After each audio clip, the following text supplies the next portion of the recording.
Welcome to the Easier Way to Sell presentation of Close the Deal Without Selling. Here's your host and developer of the Easier Way to Sell, Ike Krieger. Hey, this is Ike Krieger. Welcome back. When we wrapped up the last episode, we were ready to begin an examination of the U section of Q.U.I.C. The U section of Q.U.I.C.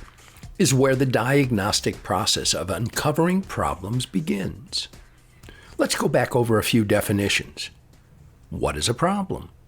A problem is something that exists when there's a difference between your present state and your desired state. It's the difference between what you have and what you say you want. That's it. Now, what is business? Well, business is your ability to solve other people's problems and get compensated for it. What is closing? Closing is your ability to get your prospect to decide that your product or your service will solve their problem. Before the yes formula, when you went out to market or sell your product or service, whose problem were you usually trying to solve? You were usually trying to solve your own problem. It's not bad, it's just the way we are as humans. If you're involved in the selling process to solve your own problems, even at the unconscious level, your prospects can spot that a mile away. So at any given moment, you have to ask yourself, what problem am I trying to solve, and whose problem am I trying to solve? If your answer refers to you, rethink the situation. Remember that business is about solving other people's problems and getting compensated for it. When you focus on solving the problems of others, your problems will get solved also. Let's go back to the U in Q.U.I.C.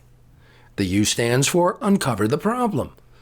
And you'll do this through a series of probing and diagnostic questions that are designed to get your prospect to a mental cost-benefit analysis of what not having a solution might mean to them.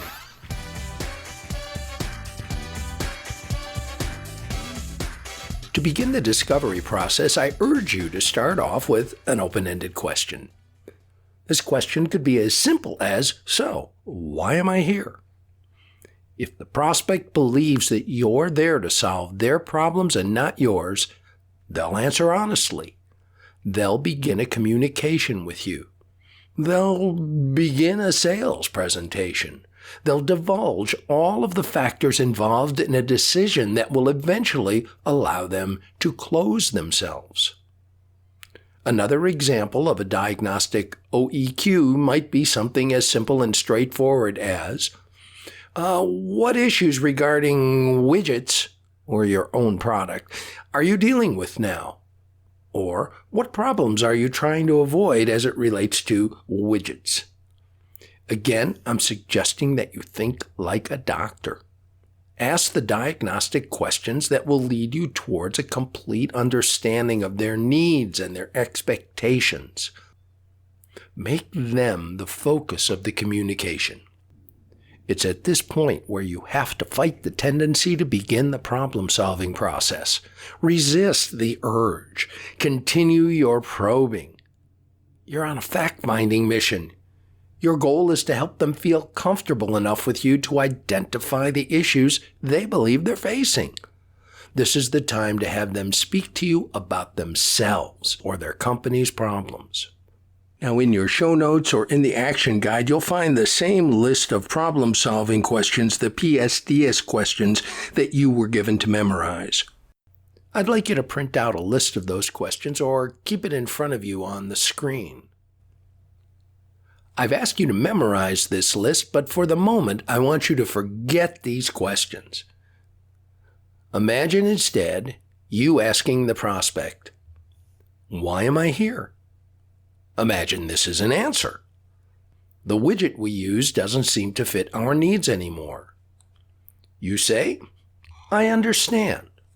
Now, come back to reality for a moment and do this next. close your eyes and point to any question on your PSDS page and ask it. For instance, "So, Mr. Prospect, when you invited me in today, what were you hoping to accomplish?" The prospect responds, "The widget we have doesn't meet our needs anymore. What can you do for me?" Now close your eyes and point anywhere on the page. What question did you land on? Ask that question. But how do you know it'll be effective in keeping your interview moving forward? Well, do the same exercise with any of the questions. Nearly every question on that sheet will move your diagnostic examination forward. And remember to ask questions a doctor would ask. What's the problem? How long have you had it? What else have you tried? How did that work? Listen carefully to the answers. Remember, our take on the 80-20 rule includes a commitment to listen 4 times more than we talk. Many of us have heard the old adage, God gave us 2 ears and 1 mouth, which means God was probably trying to get us to listen at least twice as much as we speak. The 80-20 approach takes this a giant step further. Listening is another way, if not the best way, to build relationship. During the time when you're asking your doctor-oriented open-ended questions, you should probably be taking notes. Notes will help you stay on track and help you remember any information the prospect offers you in addition to the problems they begin to divulge. I believe that it's a good idea to ask permission to take notes. By the way, this is where that blank piece of paper you brought in with you comes in handy. You certainly could take notes without permission, but this agreement-based type of question is once again geared towards giving the prospect implied control. In the rare eventuality that they ask you not to take notes, you've avoided upsetting them or making them angry. This hardly ever happens, but I thought I'd at least bring it up. Throughout this portion of the communication and throughout any communications in life, listen for the emotion words that are being used. Remember, people buy on emotion rather than logic. What are some of the emotional words to listen for? Well, I've given a name to these emotion words and I call them freeway terms. What are some of the emotions that go through you when you're stuck on the freeway? There's frustration, and there's stress, there's anger and concern. And when we hear a prospect use these terms or terms like these, they're experiencing the emotional cost of a problem for which they've not yet found a real solution. Now, you can think of as many freeway terms as you can because they're an invaluable addition to your communications toolbox, and we'll be doing a powerful exercise in a later episode that will incorporate these words. But here's a simple tip to discover a multitude of freeway terms. Use a computer or a hardcover thesaurus and find all the synonyms for frustrated. I listened to that last piece after it was edited and realized that I left the granddaddy of all freeway terms out of the equation, and that term is anxiety. Anxiety is at the root of all the frustration, all the stress, all the fear that people feel when they have to deal with a situation over which they have little or no control. Bottom line, it makes us crazy. When you hear a prospect say that a certain issue is frustrating them or making them crazy, be sure to write that down on your notepaper.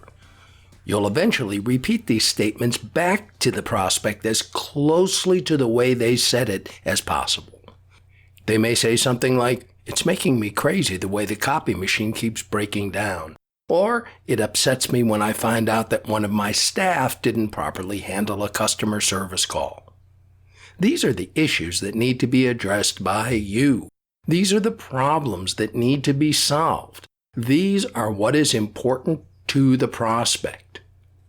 Your product or service might solve other problems magnificently. However, if the problems your product or services solve are not being faced by the prospect, they just won't care. Believe it or not, this probing exercise is still part of the disqualification process. The prospect may come up with a shopping list of problems, but if the problems are not the type of problems you traditionally solve, you'd be much wiser to recommend someone else or respectfully withdraw and move on. You can remain in relationship. You can still get their permission to keep them on your mailing list. You can still ask them to tell you how they would know if they might need your product in the future. And you can still ask them for referrals.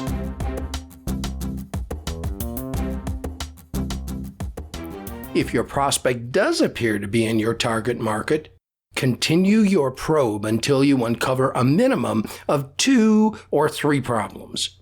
Continue your probe with questions to uncover the emotional or actual cost that a lack of a solution would bring about. As they go through the problems, ask them to elaborate on the impact that each problem is having on the business and write down those answers. Once they've shared this information with you, it's your turn to restate the problems and clarify. Now you might say, I just wanted to make sure that I heard you correctly. You're frustrated because issue X is affecting productivity. You're concerned about Y because it's an issue of company morale. And problem Z is making you crazy because you think it's hurting customer retention. Is what I just shared accurate? If they say yes, you're on the right track. They may even utter what I consider music to the ears. That utterance is, can you help me with this? Tell them maybe, or it's possible, or I don't know yet because I still need more information.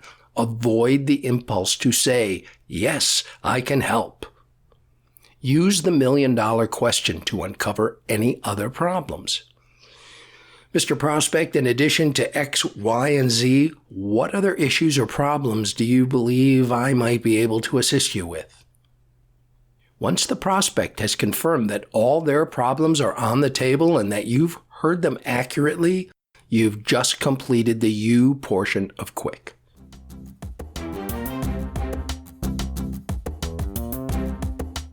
This brings us to the next step in the process, and we're now at the I of Q.U.I.C.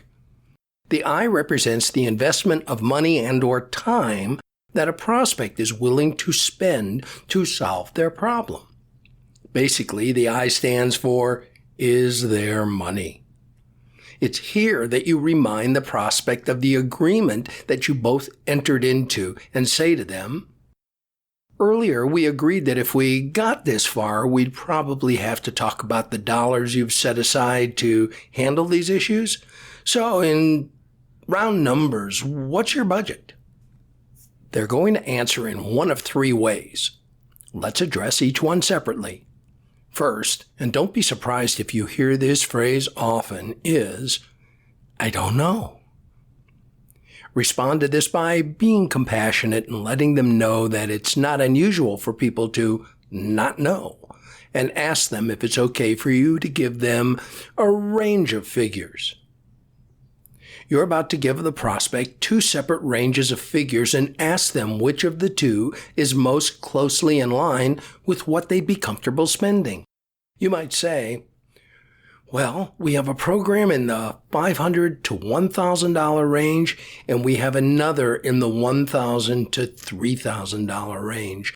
In which of those ranges would you be most comfortable? If they say neither, or that they can't afford either one, you can get ready to withdraw. And you can ask them, based on the problems you're facing, what are you going to do? At this point, many who originally balked at price will come face to face with the fact that they really have to do something and will start asking about financing or terms.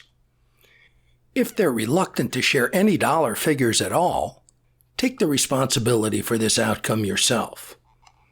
You get this response in one of 3 ways. One is you didn't do an effective enough job of setting your MBAs.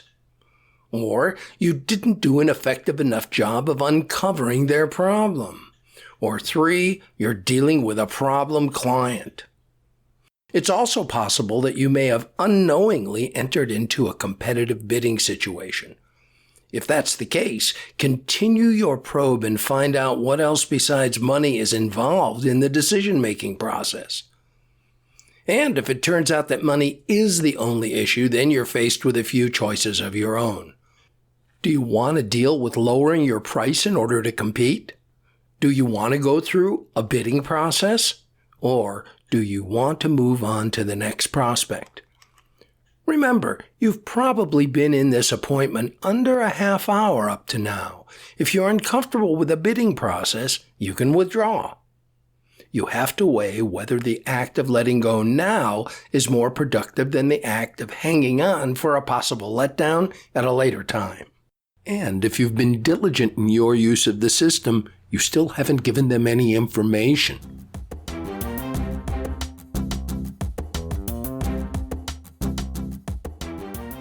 I'm sure you can think of many more scenarios, and we'll cover many of those scenarios in future episodes.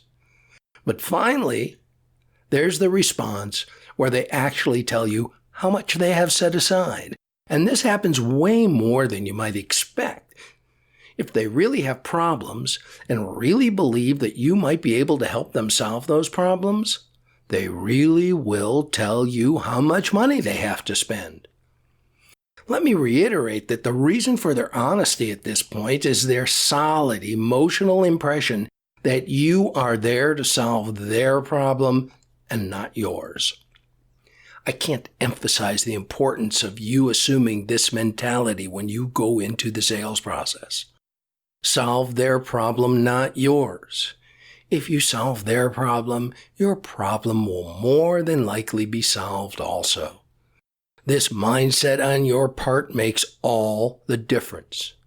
If the amount the prospect tells you is in line with the pricing of your service, I suggest you still hold back.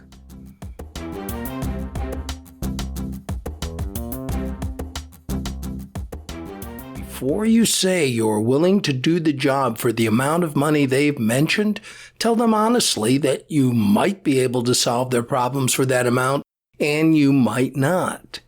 And if the amount is too close to the line where you might not be able to solve all the problems for their budgeted amount, you should ask which one of the problems that they shared with you are they most willing to put on a back burner. In almost every case, the answer will be none of them. I need to get all of them taken care of.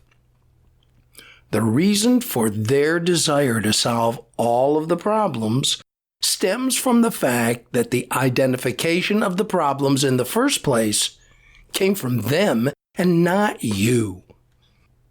If the identification of the problem comes from you, there's a good chance they'll resist.